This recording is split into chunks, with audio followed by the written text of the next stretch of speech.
Os corredores do cemitério do Araçá, na capital paulista, abrigam verdadeiras esculturas. São jazigos com anjos, esculturas de mármore e bronze. Em sua grande maioria são italianos, imigrantes italianos, mas também de forma quase invisível para quem anda por esses corredores, podemos ver este ossário. Aqui também estão depositados os ossos de quem construiu esta cidade. Este paredão onde fica o ossário é na verdade também um muro que separa o cemitério da avenida principal. Aqui está sepultado um soldado muito antigo, ele não tem nome, data, nada. Também a dona Presciliana A. Alves. Vejam só o estilo do cabelo dela e da roupa. Realmente é uma pessoa que viveu há muito tempo. Com certeza, pelo nome, ela é descendente de portugueses.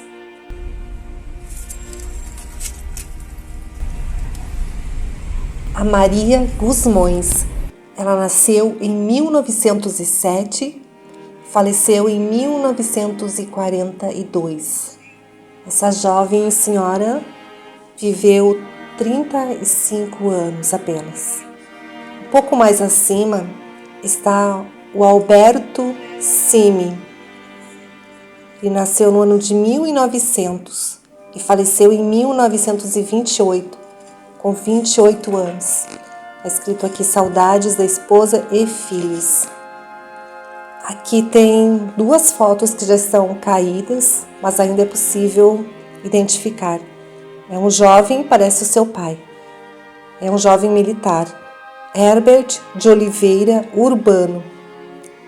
Ele nasceu em 1930 e faleceu em 1949. Inesquecível neném. Ele faleceu com 18 anos. Ele servia no quartel do Centro de Instrução Militar. Ele faleceu em decorrência de uma endocardite. É uma inflamação da parte externa do coração.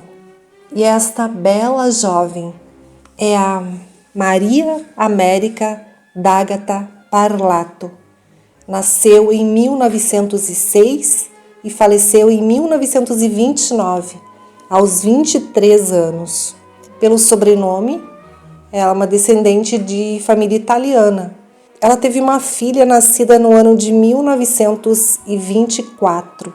Então, quando ela faleceu, deixou uma criança bem pequena. Vejam só este lindo bebezinho. É o Mário Marinho. Ele nasceu em 1941 e faleceu em 1945, aos 4 anos. Faleceu em decorrência de uma intoxicação alimentar. São tantas histórias nesta parede. Aqui está o Rômulo, que faleceu em 1951, e sua esposa Marcela. São um casal de italianos. A Marcela Vaccari nasceu da família Gennardi em 1872. E no ano de 1930, quando ela tinha 58 anos, ela faleceu. Este lindo menininho é o inesquecível Carlos Urrai. Nasceu no ano de 1930 e no ano de 1932 ele faleceu. Faltavam 22 dias para que ele completasse 2 aninhos. Este é mais um casal de imigrantes italianos, Teresa Izzo e o Luiz Izzo. A Teresa nasceu em 1886 e faleceu em 1945. Ela viveu 59 anos. E o seu marido Luiz nasceu em 1890 e faleceu em 1929, aos 39 anos. Eles se casaram na cidade de São Paulo e tiveram juntos 9 filhos. Este é um casal de portugueses. É a Maria Augusta Ferreira, que nasceu em 1883 e faleceu em 1940, aos 53 anos. Ela era natural, então, de Portugal.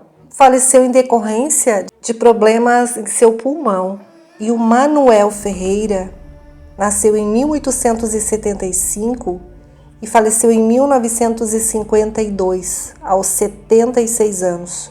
O casal teve juntos 5 filhos. Aqui tem umas abelhinhas, deve ter bastante mel aqui dentro desse espaço. Mais um bebezinho, o Carlos Alberto. Eu não consigo ver o sobrenome dele. Tá bem apagadinho. Parece que ele nasceu em agosto de 1949, 6 ou 26 de agosto de 1949. E faleceu em 20 de setembro de 1949. Então ele tinha em torno de 1 mês de idade. Enfim, era bem pequeno. Essa é a sepultura do Ricardo Albrizzi. Este homem nasceu em 1887 na Itália e faleceu em 1950, aos 63 anos. Era um industrial na cidade de São Paulo. Ele faleceu em decorrência de um tumor. Esta jovem senhora se chamava Chiquitamura, eu não sei se eu pronunciei direito. Ela nasceu em 1903 e faleceu em 1931. No ano de 1930, ela teve uma filha. Então, quando ela faleceu, a filhinha dela tinha quase 1 aninho de idade. Essa linda moça se chamava Dosolina Franciscato. Ela faleceu em novembro do ano de 1930. Não tem a data de nascimento dela. Esta é uma foto bem antiga. Lucas Branco ou Bianco nasceu no ano de 1863 e faleceu em outubro de 1943, aos 80 anos de idade. Ele era casado e teve 6 filhos. Era natural da Itália. Está escrito aqui saudades de Cristina e Carolina. Devem ser filhas dele. A sua esposa se chamava Lúcia. Eu vou continuar gravando uma série de vídeos em cemitérios de São Paulo e espero vocês no próximo vídeo. Um grande abraço.